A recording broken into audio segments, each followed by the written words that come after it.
आज स्वतंत्रता दिवस से एक दिन पूर्व सुप्रभात, बहुत बहुत आशीर्वाद। हम सभी लोक की चर्चा कर रही है, यानी 3 लोक होता कैसे है, कैसे इसकी व्यवस्था चलती है, उसे विषय पर चर्चा कर रहे हैं। हमारे यहाँ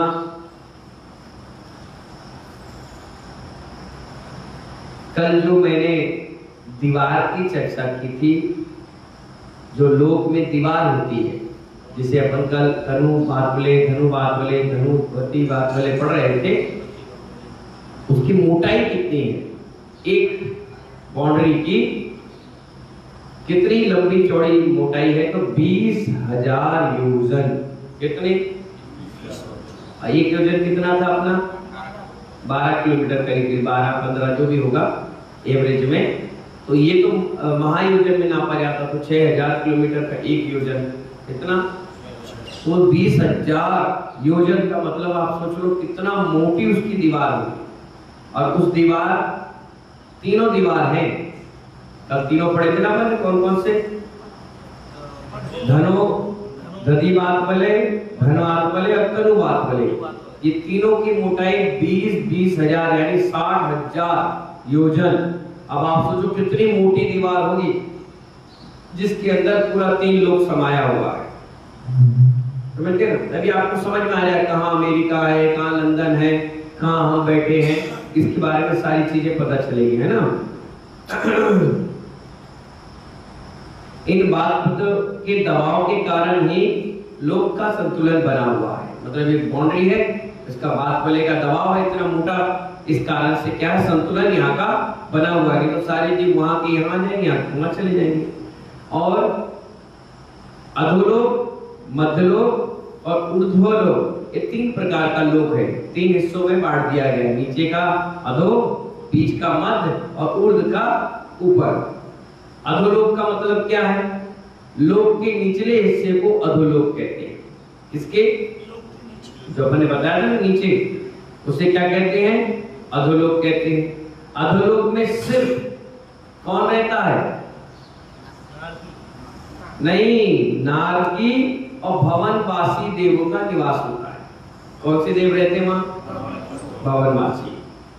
और ये है, इसकी ऊंचाई कितनी है जमीन से? 7 राजू। 14 राजू का है पूरा 3 लोक, तो 7 राजू तो नरक में चला गया, और ऊपर किससे 7 राजू, यानी 14 राजू टोटल है ना। अभी पूरा आ जाएगा। तो अगर मैं आपसे पूछूं कि नरक में कौन कौन रहता है, तो क्या बताओगे मामा? एक मिनट, जो मामा किसका नाम है? भवनवासी देव नारकी, ठीक है ना। कौन कौन रहता है वहां? भवनवासी देव और नारकी जीव रहते हैं। अब मध्यलोक में कौन रहता है? बताओ मोहन बाबू, हाथ जोड़कर। मध्यलोक में कौन रहता है? रतन चंद जी, बस। और बताओ जी साहब। अरे आपको ये नहीं मालूम जहां आप रहते हैं आपके साथ कौन रहता है? नहीं मालूम? सुनिए, लोक के मध्य भाग को मध्यलोक कहते हैं। क्या कहते हैं? मध्यलोक कहते हैं। और मध्यलोक में मनुष्य त्रियंशों का आवास होता है। किसका किसका? मनुष्य और त्रियंशों का। और वैंतर जाति के देव भी होते हैं और ज्योतिषी देव भी होते हैं। सूरज, चंद्रमा, तारे, ग्रह, नक्षत्र कहाँ है? ये मध्यलोक में तो है। और वैंतर जाति, कौन से देव? हाँ, वैंतर भवन में नहीं जाएंगे, भवन वैंतर में नहीं जाएंगे। ये सिस्टम है। आप लोग एक दूसरे की जमीन कब्जा कर लेते हैं, लेकिन यहाँ नहीं चलता। भवनवासी कहाँ पे है? नरक में। वैंतर और ज्योतिषी कहाँ पे है? 4 प्रकार के देव होते हैं ना। हाँ, चारों प्रकार के जो देव होते हैं वो अलग अलग सिस्टम से बने होते हैं। कौन कहाँ रहेगा, क्या उसका सिस्टम है। वैंतर और ज्योतिषी देव का आवास मध्यलोक में ही होता है। कहाँ होता है? मध्यलोक में। ये असंख्यात द्वीप समुद्रों से परिवेष्टित है। मध्यलोक की ऊंचाई 1,40,000 योजन है। कितना ऊंचाई जिस पे अपन बैठे हैं इसकी ऊंचाई कितनी है? 1,40,000 योजन। ठीक है। ऊर्ध्वलोक, अब ऊपर स्वर्ग की बात कर रहे हैं, ये तो मध्यलोक की हो गई ना, समझ में आ गया। अब स्वर्ग की बात कर रहे हैं।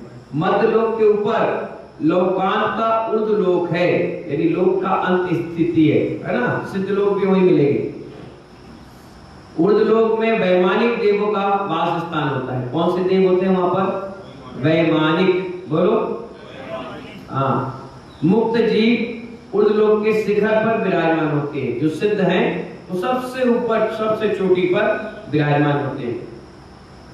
ऊर्ध्वलोक की ऊंचाई भी 7 राजू है। मध्यलोक से जोड़ लिया जाए तो 7 ऊपर है और 7 नीचे है।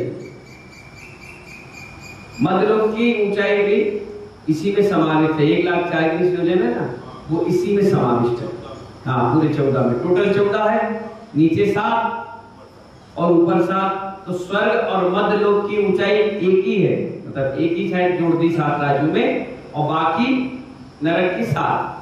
तो कितने हो गए? 14।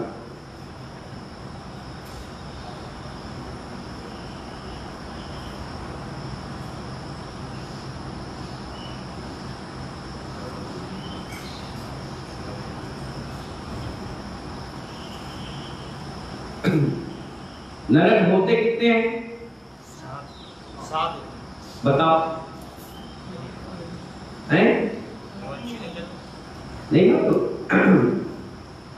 पहले का नाम है रत्न प्रभा। कौन सा नाम है? दूसरा है शर्करा प्रभा। तीसरा है बालुका प्रभा। प्रभा मतलब पृथ्वी। फिर है पद्म प्रभा। फिर है धूम प्रभा। फिर है तम प्रभा। हाँ, फिर महातम प्रभा। प्रभा का मतलब क्या हुआ? पृथ्वी, है ना। 7 प्रकार की। ऐसे बोल दे सकते अपन, धम्मा, वंसा, मेघा, अंजना, अरिष्ठा, मध्वी और माधवी, ये भी नाम है इनके। जैसे रत्न प्रभा को धम्मा प्रभा भी कहते हैं। 2 नाम हुए। कितना? धम्मा। शर्करा प्रभा को वंसादी कहते हैं। बालुका प्रभा को अंजना कहते हैं। पद्म प्रभा को अरिष्ठा कहते हैं।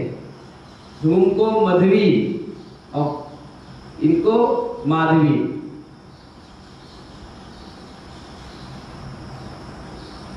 इस प्रकार से इनका 7 नाम और भी है। ठीक है।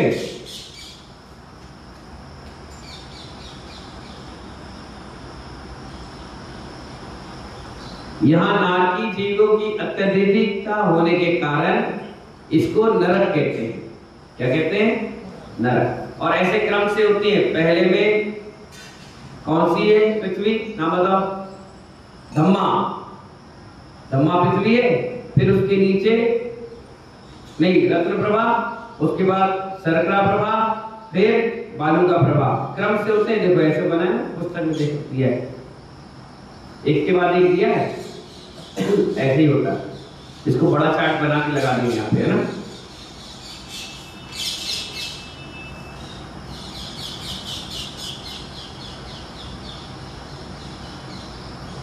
और जो पहली पृथ्वी का नाम कौन सी है?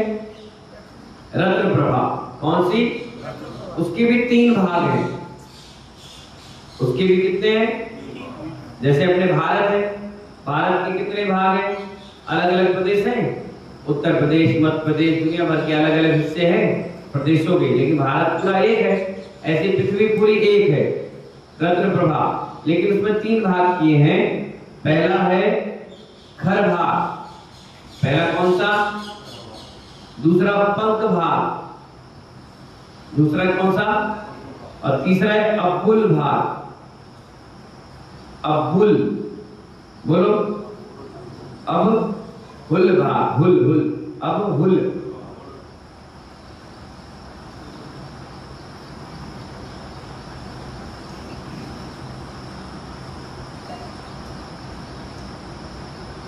और मेरु, जो पंचमेरु होते हैं, उस मेरु के नींव 1000 योजन की। लिख लो, ये भी पूछेंगे अभी। नींव कितनी होती है? कोई मकान बनाना 2-4 फुट तो खोदते हैं मजबूती के लिए, ऐसे मेरु मजबूती के लिए 1000 योजन जमीन के नीचे, 99,040 योजन ऊपर, 40 उसकी चूली का और 99 उसकी ऊंचाई, तो 1,40,000 योजन का क्या होता है? वो मेरु होता है।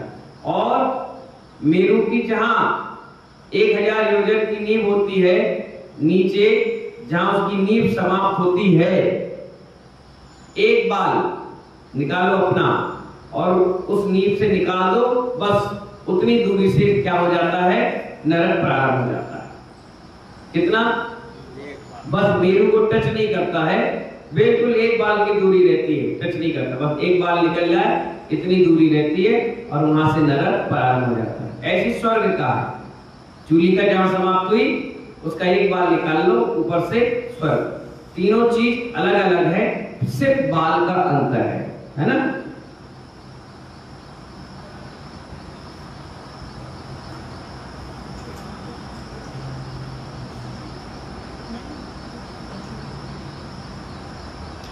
भवनवासी के भी भेद हैं, ज्योतिषी के भी भेद है, वैमानिक के भी भेद हैं और बैंतर के भी भेद हैं।